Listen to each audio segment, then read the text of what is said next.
안녕하세요. 정소영의 아젠다 시즌 6의 마지막 시간입니다. 오늘 마지막 시간에는 우리가 지금까지 공부한 세계관의 관점에서 역사란 무엇인가에 대해서 간단히 살펴보도록 하겠습니다. 역사란 인류의 삶에서 일어난 일들 중에 기억할 만한 사건들을 기록해 놓은 것을 말합니다. 일반적으로 세계 최초의 역사학자를 고대 그리스의 헤로도투스라고 합니다. 헤로도투스는 그의 책 역사에서 사건에 대해서 어떤 기록과 증거들을 모으고 그 정확성을 꼼꼼하게 확인해서 아주 자세하게 기술함으로써 역사 연구 방법론에 큰 영향을 미친 사람입니다. 또 한 사람이 있는데 투키티데스라고 하고 펠레폰네소스 전쟁사를 쓴 사람입니다. 헤로도투스와는 좀 다르게 역사적인 사건이 당시의 정치적인 상황하에서 왜 일어나게 되었는지 원인과 결과를 자세히 분석하고 있어서 지금까지 많은 지도자들에게 통치에 대한 통찰력을 주는 책으로 널리 읽히고 있습니다. 그런데 오늘날 역사학계에서 두 가지 큰 문제가 제기되고 있다고 합니다.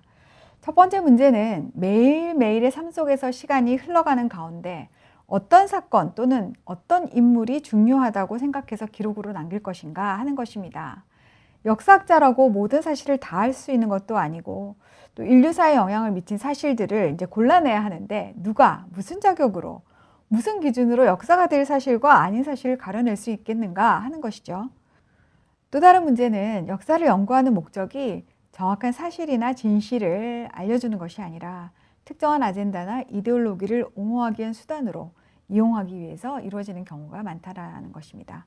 특히 요즘에는 역사적인 기록을 연구하는 일이란 과거의 사건을 돌아보고 이 사건을 역사학자의 관점에서 재구성해서 독자들과 소통하는 것이라고 생각하거나 이에 더해서 과거 역사에서 어떤 반복되는 패턴이나 법칙, 트렌드를 찾아내서 미래를 예측하려는 관점에서 역사 연구를 한다는 것입니다.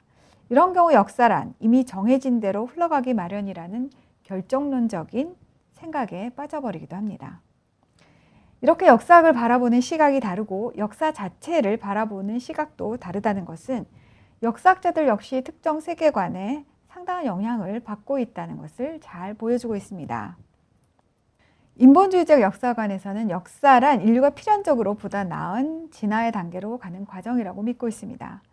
현대 찰스 다윈이라고 불리는 허버트 스펜서는 인류의 진화 양상이 동일성에서 다양성으로 낮고 단순한 수준에서 더 높고 복잡한 수준으로 발전하게 되는데 이러한 진화의 단계와 속도가 각 사람마다 다르고 또 사회마다도 다르기 때문에 먼저 진화한 사람, 즉 엘리트들이 자신들이 옳다고 생각하는 방향으로 역사의 발전을 견인하게 되고 그렇게 하는 것이 또 바람직하다고 생각했습니다. 이렇게 인본주의 역사 관점의 하나가 진화론이라면 또 하나의 특징은 신적인 존재를 부정함으로써 인간 스스로가 인류에게 구원과 행복을 주는 구원자가 될 수 있다는 믿음입니다. 인간 스스로가 환경을 통제하고 빈곤을 퇴치하며 질병을 치료하여 수명을 연장시키고 문화를 발전시킴으로써 의미 있고 풍성한 문명을 이룰 수 있다는 것이죠. 이런 과정이 곧 역사의 발전 과정이라는 것입니다. 이런 일이 가능하도록 한 것이 바로 과학기술의 발전이었습니다. 인간과 컴퓨터의 결합으로 인간의 능력이 극대화되고 심지어 불멸을 생각할 수 있는 수준까지 가게 될 것이라는 것이 바로 이런 역사관을 가진 사람들의 전망입니다. 실제로 생명공학의 발달로 인간의 생명을 연장하고 기능을 증강시키는 일이 가능하게 되었다고 합니다. 그렇지만 이런 미래가 과연 이들이 상상하는 것처럼 유토피아일지는 아무도 장담할 수가 없을 것 같습니다. 오히려 엘리트들에 의한 진보를 용인하는 인본주의 세계관에서는 기술을 장악하고 있는 소수 엘리트들에 의해 대부분의 사람들이 노예화되는 사회가 되지 않을까 하는 그런 두려운 생각도 듭니다. 그럼 마르크스주의 역사관 어떨까요? 마르크스주의는 잘 아시다시피 역사를 계급투쟁의 과정으로 봅니다. 헤겔의 변증법에서 유물론을 덧붙여 변증법적 유물론이란 이론을 만들어낸 마르크스주의에서는 역사란 점점 더 나은 경제적 진보를 이루게 되는 과정인데요. 원시 공산주의 사회에서 고대 노예제 사회로 그리고 그 다음은 중세 봉건제 사회에서 자본주의로 그리고 최종적으로 사회주의를 거쳐 공산주의라는 유토피아로 나가는 일련의 과정을 말합니다. 마르크스주의는 역사학을 객관적인 사실을 연구하는 학문이라고 생각하지 않고 이미 정해놓은 역사의 발전 방향으로 인류의 진보를 이루기 위해서 사용하는 도구로 인식합니다. 역사학자들의 역할은 프롤레타리아 계급 투쟁과 혁명이 필요한 단계에 이 프롤레타리아들의 혁명 의지를 북돋우기 위한 도구로서 역사를 활용하는 것이죠.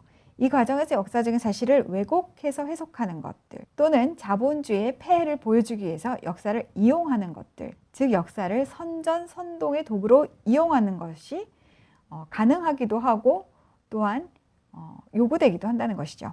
칼 마르크스는 역사는 재판관이다. 그 판결의 집행관은 프롤레타리아이다 라고 말했다고 합니다. 현실 세계의 참여를 통해 프롤레타리아 계급이 결국 승리하는 역사만이 마르크스주의자들에게 의미 있는 역사일 뿐입니다. 한편 포스트 모더니즘 세계관의 경우 객관적인 사실이란 개념 자체가 성립되지가 않습니다. 소위 역사적 사실이라 하고 말하는 것들은 만들어낸 이야기, 소설에 불과한 것이죠. 따라서 역사학자들은 자신들의 사상적인 경향에 따라 얼마든지 과거를 재구성해낼 수 있습니다. 포스트 모더니즘 세계관을 가진 역사학자들의 관심은 해체에 있습니다. 이들은 다른 역사학자들의 문헌을 분석하고 해체해서 이들 문헌들이 만들어낸 혹은 이것을 기록한 역사학자들의 숨은 동기가 무엇이었는지를 파악하고 비판하는 데 더 주력합니다. 마르크스주의자들이 경제적으로 억압받았던 노동자 계급에 관심을 두었다면 다른 차원에서 기득권 집단이 권력을 유지하기 위해서 어떤 역사적 주장을 해야 하는가 하는 것을 파헤치려고 하는 것이죠. 그래서 지금까지 억압받았던 소수 그룹의 입장에서 새롭게 역사가 재구성되고 재해석되는 것이 필요하다고 주장합니다. 미국의 역사를 신대륙의 발견이라든지 노예 해방이라든지 또는 천부인권 사상을 기반한 정치 시스템의 발전 이런 긍정적인 면에서 보기보다는 노예제도의 시작으로부터 미국의 역사가 시작되어서 그러한 인종차별주의적인 성향이 지금까지 미국 사회의 어떤 기조를 이루고 있다 이런 식으로 비판하는 것, 이런 것들이 포스트 모더니즘적 역사관을 가진 역사학자들의 해석입니다. 이렇게 이데올로기적인 목적을 달성하기 위해서 과거를 재해석하는 것을 역사 수정주의, 역사적 수정주의라고 합니다.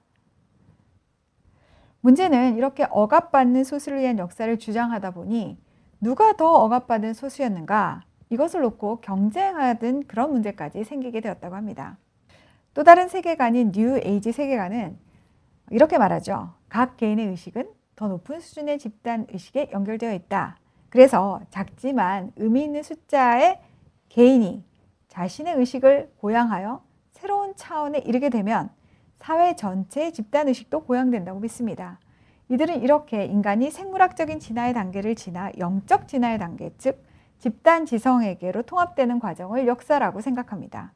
따라서 역사적 과거란 이미 지나와버린 그리고 벗어나버린 도구마일 뿐 별다른 의미가 없고 현재 우리가 해야 할 일은 선하고 아름답고 완전한 의식에 도달하기 위해서 열심히 노력하는 일 뿐이라고 생각합니다. 자, 그렇다면 이슬람 세계관의 경우는 어떨까요? 이슬람은 이 세상은 알라에 의해서 창조되었고 인간사의 여러 가지 사건들은 알라의 뜻에 따라 발생하고 결국 알라가 세워놓은 법칙에 따라 따라가도록 되어 있다 하는 그런 역사관을 가지고 있습니다. 이슬람의 궁극적인 목표는 알라의 뜻을 실현하는 것으로서 전 세계의 이슬람 국가를 건설하는 것입니다.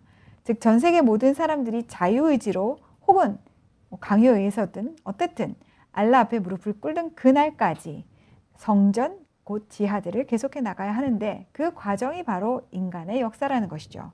이렇게 명확한 목표의식을 가지고 실행해 나가기 때문에 지금도 전 세계에 크고 작은 전쟁이라든지 테러에 무슬림들이 관여가 많이 되고 있는지도 모르겠습니다. 마지막으로 성경적 세계관에서는 역사란 인류를 향한 하나님의 구속사, 즉 인류 구원의 역사로 보고 있습니다.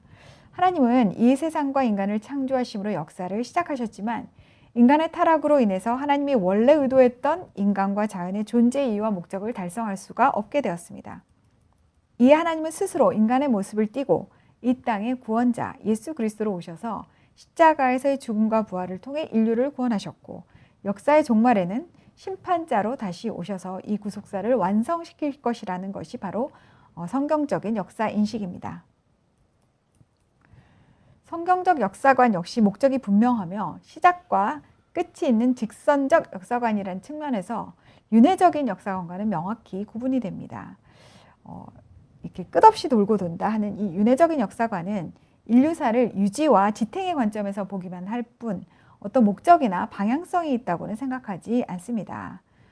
그러나 성경적 역사관에서 볼 때 이 땅의 역사는 바로 D-Day와 V-Day 사이에 있는 시간이라는 것이죠.